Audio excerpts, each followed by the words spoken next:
ওওপির আজকে টিউটোরিয়ালে সবাইকে স্বাগতম। লাস্ট টিউটোরিয়ালে আমি আপনার সাথে ডিসকাস করেছিলাম মেথড ওভাররাইডিং নিয়ে, যে কীভাবে মেথড ওভাররাইডিং করতে হয় বা কেন করব সেটা নিয়ে আলোচনা করেছিলাম। তো আজকে আমি আপনার সাথে কথা বলবো বেস ক্লাস এবং সাব ক্লাসের মধ্যে কনস্ট্রাক্টর লিখবো। সো কনস্ট্রাক্টর নিয়ে আলোচনা করব। সো কনস্ট্রাক্টর চেইনিং নিয়ে আলোচনা করব, কীভাবে আমি বেস ক্লাস এবং সাব ক্লাসের সাথে কনস্ট্রাক্টর চেইনিং করা যায়, সো এটি নিয়ে একটু আলোচনা করব। তো খুব বেসিক সিম্পল একটা আলোচনা।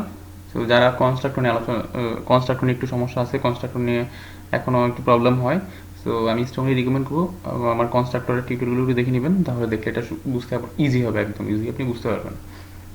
So okay fine. সো আমাদের লাস্ট দিনের কোড, আমাদের তিনটা ক্লাস আছে: bank account, checking account, saving account. So আমাদের ব্যাঙ্ক অ্যাকাউন্ট হচ্ছে বেস ক্লাস। সো আমি বেস ক্লাসে চলে আসলাম। সো আমি এখানে একটা কনস্ট্রাক্টর লিখবো। সো আপনারা অলরেডি জানেন কনস্ট্রাক্টর কীভাবে লিখতে হয়। আমি এটা ইগনোর করতেছি। ব্যাঙ্ক অ্যাকাউন্ট, ক্লাসের নাম, রিটার্ন টাইপ থাকে না।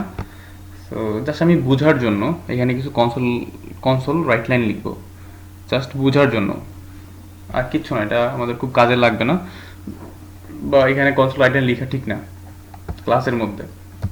তো আমরা একটু বোঝার জন্য আমরা সেটা লিখতেছি console. So console write line. So এখানে আমি একটা মেসেজ দিয়ে দিলাম, I am inside bank account class.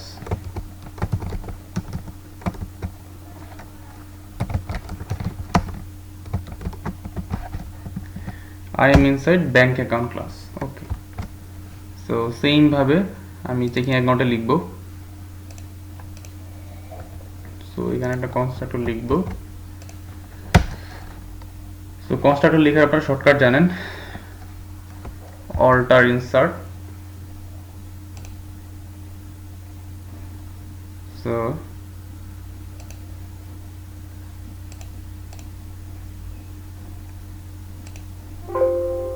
একটা ডিফল্ট কনস্ট্রাক্টর লিখে দিল আমাকে। সো সেম ভাবে এখানেও আমি কনসোল রাইট লাইন লিখবো, কনসোল রাইট লাইন। সো I am inside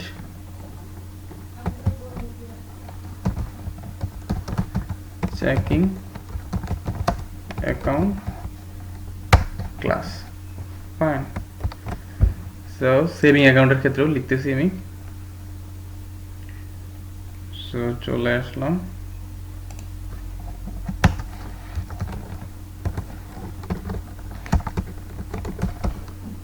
saving account console dot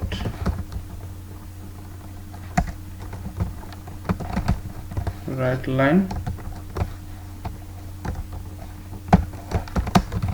I am inside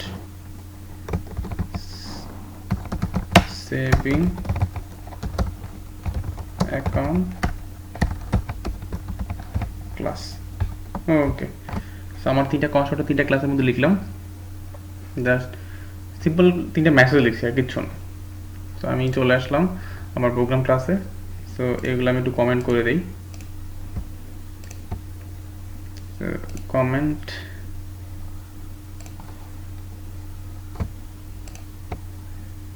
comment করে দিলাম।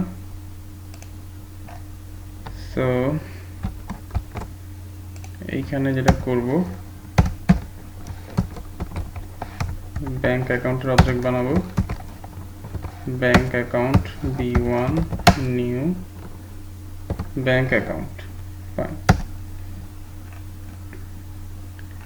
সো প্রত্যেকটাতে তিনটা অবজেক্টের মাঝামাঝি আমি একটা কনসোল রাইট লাইন দিই, বুঝতে সুবিধা। ব্যাঙ্ক অ্যাকাউন্টের নিচে আমি কনসোল রাইট লাইন দিই, একটা ফাঁকা লাইন চাই আমি, রাইট লাইন, জাস্ট একটা ফাঁকা লাইন থাকবে, আর সাথে সাপোজ এখানেও থাকবে। সো দেখেন আমি একটা রান দিই, আমি প্রজেক্ট যদি রান দিই তখন আমরা কি দেখতে পাবো।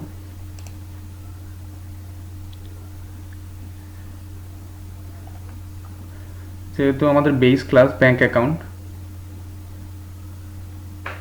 সো অলওয়েজ আমরা জানি যখন অবজেক্ট ক্রিয়েট হয় ডিফল্ট কনস্ট্রাক্টর কল হয়। সো অলরেডি আমাদের এখানে ডিফল্ট কনস্ট্রাক্টর লিখে রাখছি। যদি আমি ডিফল্ট কনস্ট্রাক্টর না লিখি, বাই ডিফল্ট একটা ক্লাসের মধ্যে একটা ডিফল্ট কনস্ট্রাক্টর থাকে, এটা আমরা অলরেডি জানি। তো যেহেতু আমি একটা ডিফল্ট কনস্ট্রাক্টর লিখছি, সো অবজেক্ট ক্রিয়েট হওয়ার সময় অফকোর্স ডিফল্ট কনস্ট্রাক্টর কল হয়। তো যখন ব্যাংক অ্যাকাউন্ট কল হয়েছে, সো ব্যাংক অ্যাকাউন্ট কল হওয়ার সময় কী হয়েছে, ওর যে ডিফল্ট কনস্ট্রাক্টর ছিল সেটা কল হয়েছে, I am inside bank account, তাই না? ব্যাংক অ্যাকাউন্ট ক্লাস, এটা কল হয়েছে। আর বাকি যে দুইটা আছে সেই দুইটার ক্ষেত্রে দুইটা করে কল হয়েছে। ব্যাংক অ্যাকাউন্টের যে ডিফল্ট কনস্ট্রাক্টর আছে সেটাও কল হয়েছে, এবং সাথে ওর নিজেরটাও কল হয়েছে। যেমন সেভিং এর ক্ষেত্রে ব্যাংক অ্যাকাউন্টেরটাও প্রথমে কল হয়েছে, তারপর হচ্ছে সেভিং অ্যাকাউন্টের যে ডিফল্ট কনস্ট্রাক্টর সেটা কল হয়েছে। সো সেইমভাবে চেকিং এর ক্ষেত্রে, চেকিং অ্যাকাউন্টের ক্ষেত্রে ব্যাংক অ্যাকাউন্ট আগে কল হয়েছে, তারপর চেকিং অ্যাকাউন্টের কল হয়েছে। তো এই থেকে আমরা আসলে সিদ্ধান্ত নিতে পারি কি, অবশ্যই যখন আমরা চাইল্ড ক্লাস অথবা সাব ক্লাসের অবজেক্ট ক্রিয়েট করি, বেস ক্লাসের কনস্ট্রাক্টর প্রথমে কল হয়। যদি ডিফল্ট কনস্ট্রাক্টর থাকে অবশ্যই ডিফল্ট যে মানে বেস ক্লাসের কনস্ট্রাক্টর আগে কল হয়। তার মানে হচ্ছে বেস ক্লাসের কনস্ট্রাক্টর কল না হয় কখনো চাইল্ড ক্লাসের অবজেক্ট ক্রিয়েট হয় না, তাই না? এটা আমরা সিদ্ধান্ত নিতে পারি। ফাইন।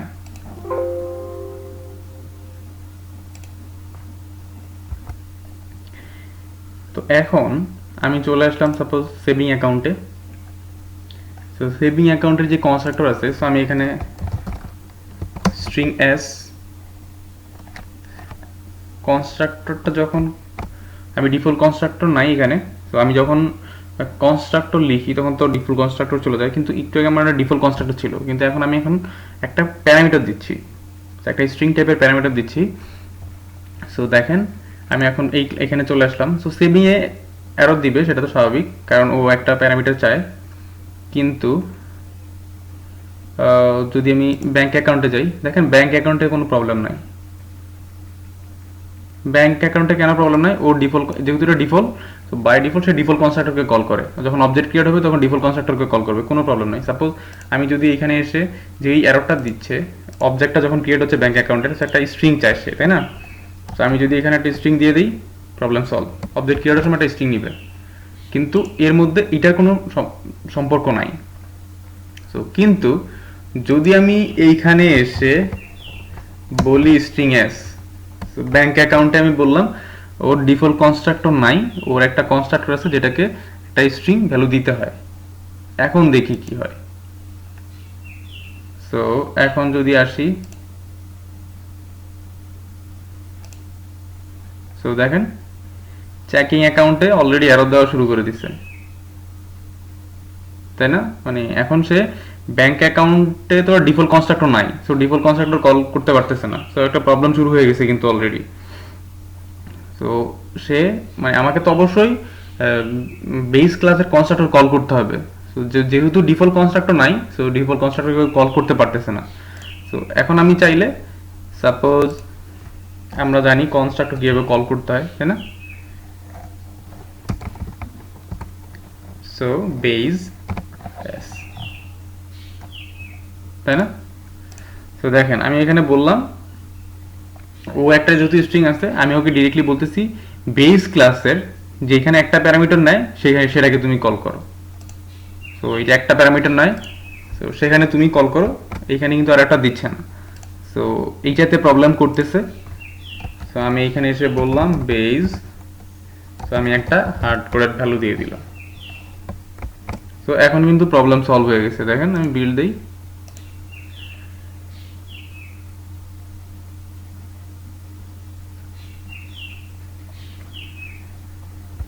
আচ্ছা এখানে একটা প্রবলেম হচ্ছে, ওই যে আমি ব্যাংক অ্যাকাউন্টে অলরেডি কল করে আসছি, ব্যাংক অ্যাকাউন্টে তো ডিফল্ট কনস্ট্রাক্টর নাই সেই জন্য।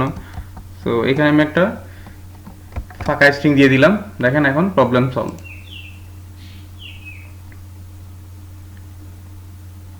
সো কল করলে ওই যে বাকি যে জিনিসগুলো হওয়ার কথা ছিল সেগুলোই কিন্তু হচ্ছে। তো যদি ডিফল্ট কনস্ট্রাক্টর না থাকে তখন সে আমাকে কনস্ট্রাক্টর চেইনই করে দিয়ে দিতে হবে যে কোনটা কল হবে। আর যদি নর্মালি ডিফল্ট কনস্ট্রাক্টর থাকে তখন তো বাই ডিফল্ট ডিফল্ট কনস্ট্রাক্টরকে কল করে। ওকে, তো আমরা দেখলাম আসলে ডিফল্ট কনস্ট্রাক্টর লাগবেই বেস ক্লাসের মধ্যে। এখন আমি অলরেডি একটা কনস্ট্রাক্টর লিখে দিছি, তাই না? আমি চাইলে এখন আরও কনস্ট্রাক্টর, ডিফল্ট কনস্ট্রাক্টর এখানে লিখে দিতে পারি, কোনো সমস্যা নেই। আচ্ছা, তো আমরা আসলে বুঝলাম যে আসলে কোনো একটা চাইল্ড ক্লাসের অবজেক্ট ক্রিয়েট করার সময় অফকোর্স বেস ক্লাসের কনস্ট্রাক্টর কল হয়, তাই না? তো আপাতত আমি এগুলো একটু সরাই ফেলি, এগুলো জাস্ট বোঝার জন্যই লিখেছিলাম, বলেছিলাম ডিসকাস করার জন্য, আর কিছু না। তো এইটা থাকুক, সাপোজ এইটা সরাই ফেলি, এগুলো আমার দরকার নাই।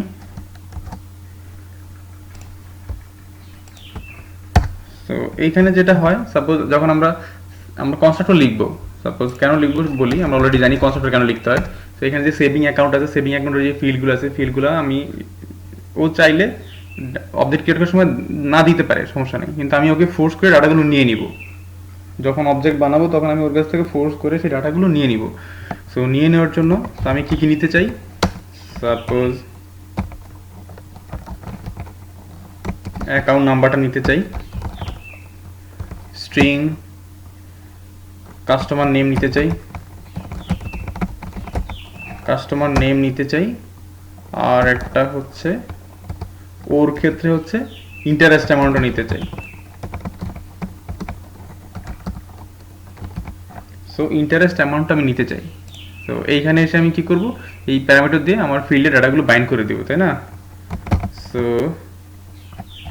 আমার প্রপার্টি হচ্ছে account number equal account number.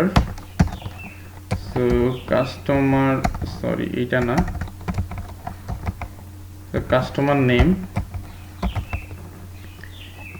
Customer name, so interest amount, so interest amount. So লিখে ফেললাম। সো আমাকে যখন সেভিং অ্যাকাউন্টের অবজেক্ট ক্রিয়েট করবো, অফকোর্স আমাকে ফোর্স করে এই ডাটাগুলো আমি নিয়ে নিচ্ছি কলার থেকে, তাই না? সো চেকিং অ্যাকাউন্টটা তাহলে লিখে ফেলি, এইটা একটু সরায় ফেলি, সরায় ফেললাম, সরি একটু বেশি চলে গেছে। সো এইটা আমার লাগবে না, তাহলে আমি এখানেও ডাটাগুলো নিয়ে নিব সেম করে। সো যেহেতু এই জিনিস আমার এই দুইটা সেম, তো এইটাও নিয়ে আসি আপাতত, আমি নাম চেঞ্জ করব। সো নিয়ে আসলাম। চেকিং অ্যাকাউন্টের ক্ষেত্রে কি আসবে, সার্ভিস চার্জ, তাই না? Service charge. সো এইখানে এসো আমি account number, so account number,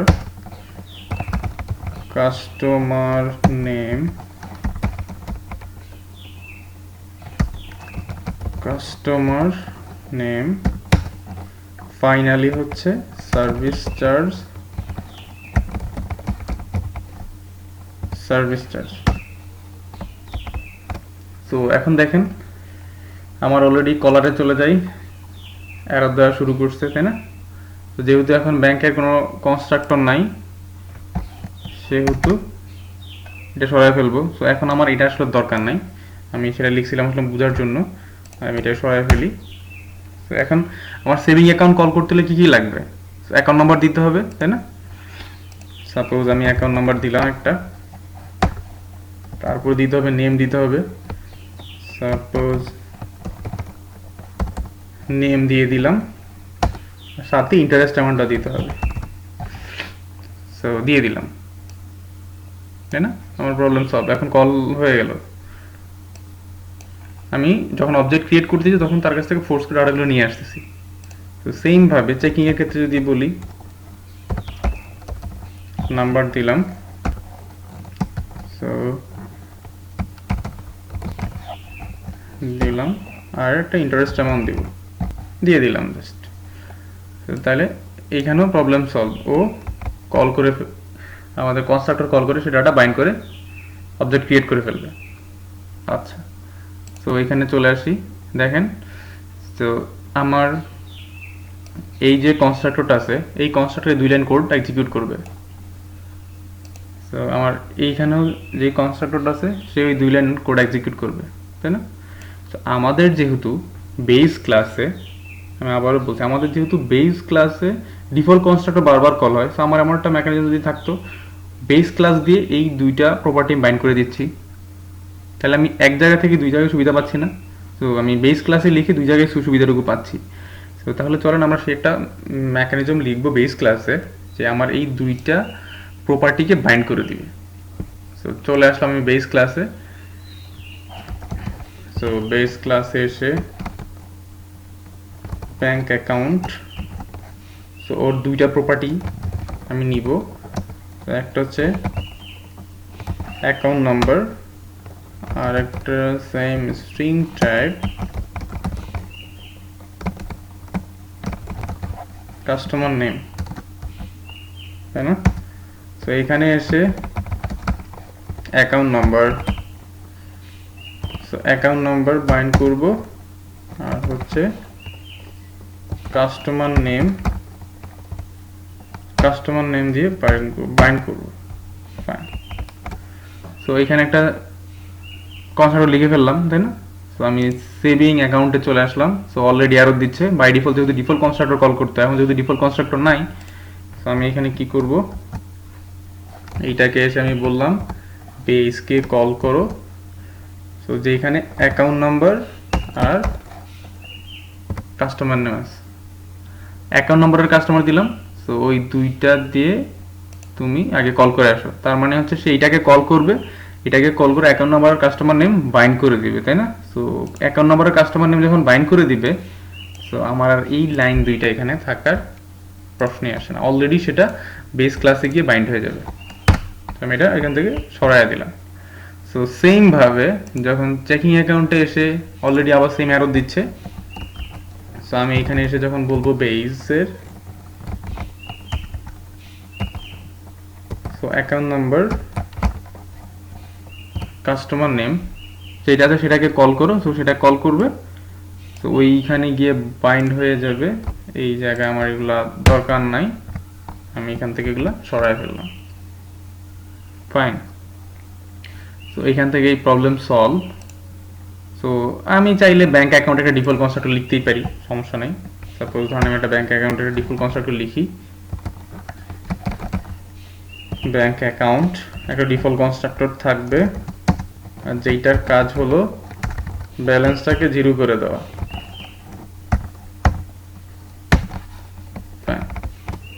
একটা ডিফল্ট কনস্ট্রাক্টর লিখলাম।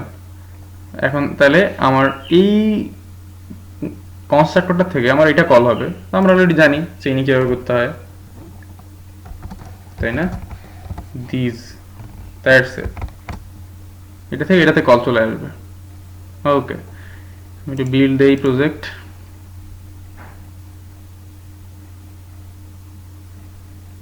সো বিল্ড হয়ে গেল। আমরা একটু ডিবাগ পয়েন্টার রাখবো, একটু ডিবাগ করে করে দেখবো আসলে যে কোথা থেকে কই যায় কি হয়। সো প্রজেক্ট রান দিলাম, ডিবাগ পয়েন্টার আটকাই দিল আমাকে। আমি F11 দিলে ওর কনস্ট্রাক্টরে চলে যাব, আমি যাব সেভিং অ্যাকাউন্টের কনস্ট্রাক্টরে। সো F11, সো F11 দেওয়ার পর যেহেতু এখানে এসে বলা আছে বেস ক্লাসের যেখানে অ্যাকাউন্ট নাম্বার কাস্টমার নেয় সেখানে তুমি যাও, আমি আবারও F11 দিলাম। চলে আসলো কোথায়? চলে আসলো বেইজের ব্যাংক অ্যাকাউন্টে যে দুইটা প্যারামিটার নেয় সেইখানে চলে আসছে। সো এইখানে আবার বলা আছে তুমি ডিফল্টটাকে কল করো। তো আসলো, সে ডিফল্টটাকে কল করলো, ডিফল্টটাকে কল করে ব্যালেন্সকে জিরো করে দিল। জিরো করার পর এইখানে যে অ্যাকাউন্ট নাম্বার যে কাস্টমার নেম আছে সেইটা নিয়ে এই অ্যাকাউন্ট নাম্বার কাস্টমারের মধ্যে বাইন্ড করে দিল। সো বাইন্ড হয়ে গেল। সো পরবর্তীতে এসে সে ইন্টারেস্ট অ্যামাউন্ট এখানে বাইন্ড করলো, তাই না? ফাইন। সো সেম ভাবে চেকিং অ্যাকাউন্টের ক্ষেত্রেও সে এখানে আসলো, এখানে এসে ওই দুইটা প্যারামিটার বেজের মধ্যে যেটা আছে সেটাকে কল করবে একদম সেম ভাবে। সো তারপর ডিফল্টটাকে কল করবে জিরো করে, তারপর চেকিং অ্যাকাউন্টটা সে কল করবে, তাই না? ফাইনালি চেকিং অ্যাকাউন্টটা কল করলো এবং অবজেক্ট ক্রিয়েট করে দিল। তারপর এখানে কনসোলের কিছু নাই, কনসোল টোসল আমরা লিখিনি, সেজন্য কনসোল আসে নাই।